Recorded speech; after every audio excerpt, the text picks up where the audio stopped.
Most anesthesiologists in the United States are on pure base salary. That's not a guess. It's what 2025 national anesthesiology data shows. At the median, the productivity component of compensation is 0%. Base salary accounts for 80% of the median compensation structure. You get paid a fixed number regardless of how many cases you run. But roughly 1 in 4 anesthesiologists works under a contract where production matters.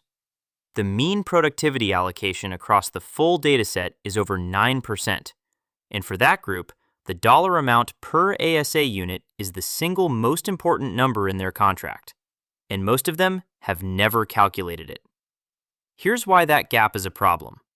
A busy anesthesiologist running a standard surgical schedule generates somewhere between 10,000 and 15,000 ASA units per year.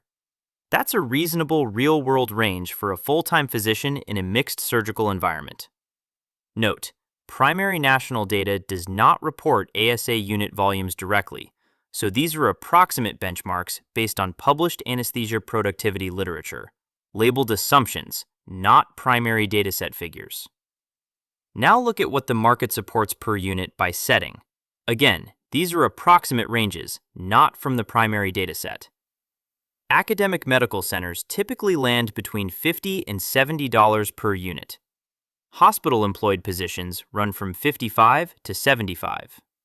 Private group partnerships, where the physician shares in the practice's economics, can reach $70 to $100 per unit equivalent when you factor in the partnership distribution. The gap between the floor of the AMC range and the ceiling of the partnership range is $50 per unit.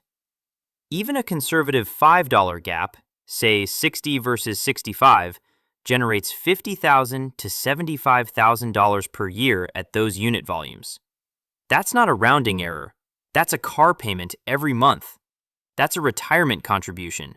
That's a child's college fund in 1 year. Over 10 years, compounded at 3% annual raises, a $5 per unit gap accumulates to more than $600,000 in lost earnings. The math on that is straightforward, and it compounds relentlessly in the wrong direction if you never address it. Now, the reason this matters for your negotiation. Most anesthesiologists in productivity-linked contracts have never benchmarked their effective dollar per unit rate against the market. And even those in pure base salary positions can calculate their implied rate, and should. Here's the 4-step framework. 1. Calculate your effective dollar per unit.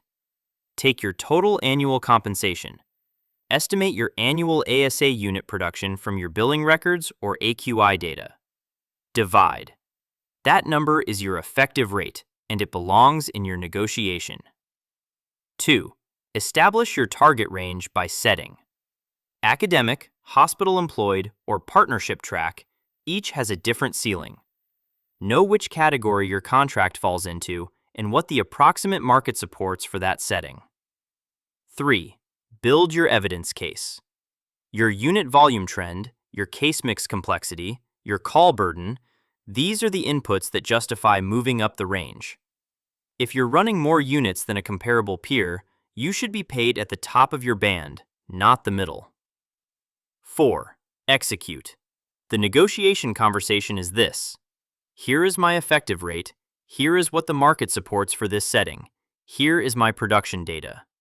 Then you make the ask in writing. The physicians who close the dollar per unit gap are the ones who ran the math first. If you're in an anesthesiology contract and you've never calculated your effective dollar per unit, start there before your next renewal. ClauseLine gives you the framework to run that calculation and build the ask. ClauseLine.com